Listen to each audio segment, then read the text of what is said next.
বিসমিল্লাহির রহমানির রহিম। Voice of people with কাজলের পক্ষ থেকে জানাই অভিনন্দন। দর্শক, আজকে একটি খবর সারা বাংলাদেশের মানুষ সহ আমাদের যারা সচেতন আছেন, যারা খোঁজখবর নেন তাদেরকে সবাইকে উদ্বিগ্ন করেছে অথবা বিচলিত করেছে। সেটা হলো যে চীন থেকে 12টি যুদ্ধবিমান কিনছে বাংলাদেশ। এর আগে রাশিয়া থেকে সুপারসনিক 8টি যুদ্ধবিমান কিনেছিল। সে যুদ্ধবিমান তো মেনটেন্যান্স করা অনেক কঠিন।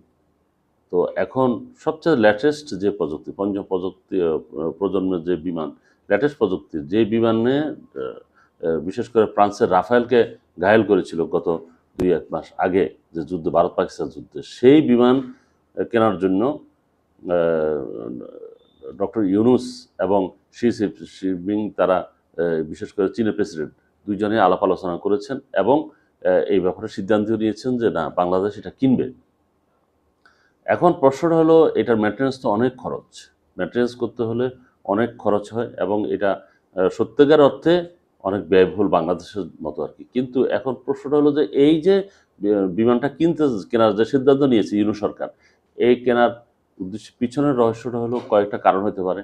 ভারত একটা কারণ, এটা কোনো কারণ হয়তো না, কিন্তু সবচেয়ে বড় কথা হলো আমাদের প্রতিবেশী দেশ মায়ানমার। সে মায়ানমার আগে ছিল, মায়ানমারের আর্মিরা আমাদের আশেপাশে গোলাবর্ষণ করতো, অথবা তারা একটা দেশ হিসাবে যথেষ্ট ওরা সংযত আচরণও করতো। কিন্তু এখন তো পুরা রাখাইন রাজ্যের যে সীমান্তবর্তী, এটা সব আরাকান আর্মির দখলে।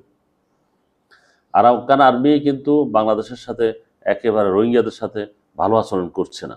এটা আপনারা সবাই জানেন, আমরাও সবাই জানি, বিভিন্ন খবরের মাধ্যমে আমরা এটা জানি। কারণ রোহিঙ্গারা তাদের বিরুদ্ধে অবস্থান নেওয়ার কারণে রোহিঙ্গাদের ব্যাপারে তাদের একটা নেতিবাচক মনোভাব আছে। কিন্তু সেটা ছাড়াও সবচেয়ে বড় যে কথা, সেটা হলো যে বাংলাদেশ সীমান্তবর্তী যে দেশ, সেটা হলো একটা এরা হলো একটা আলাদা গোষ্ঠী, স্বাধীনতাকামী একটা গোষ্ঠী, যেটা মায়ানমার সরকারের সাথে ওরা যুদ্ধ করছে। যুদ্ধ করে আরাকান রাজ্যের প্রায় 80% জায়গা ওরা দখল করে ফেলেছে এবং এখান থেকে বিশেষ করে মায়ানমার সৈন্যদেরকে বিতাড়িত করেছে। এটা সকলে জানে। কিন্তু বাংলাদেশের জন্য একটা উদ্বেগের কারণ হলো, আরাকান আর্মিদের তো কোনো দেশ নেই, তারা ওখানে দখল করে আছে। তো ওদের সাথেও ব্যালেন্স করে চলতে হচ্ছে, আবার মায়ানমার সরকারের সাথে ব্যালেন্স করে চলতে হচ্ছে। তো এই ভাগে ওরা একটা অকারেন্স করেছে। সেটা হলো যে আমাদের বাংলাদেশের নাপ নদীর ওখানে বিভিন্ন মাছ ধরতে গিয়েছেন আমাদের জেলেরা, সেখানে 33 জন জেলেকে ওরা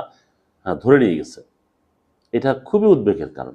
তো অনেকগুলো বিষয় আছে ভূ রাজনীতির কারণে বাংলাদেশ হয়তো মনে করছে যে আমাদের সবচেয়ে অত্যাধুনিক বিমান বাহিনীর সাথে আমাদের যে বিমানরা এখন বর্তমান রয়েছে, তার সাথে এই বিমানগুলো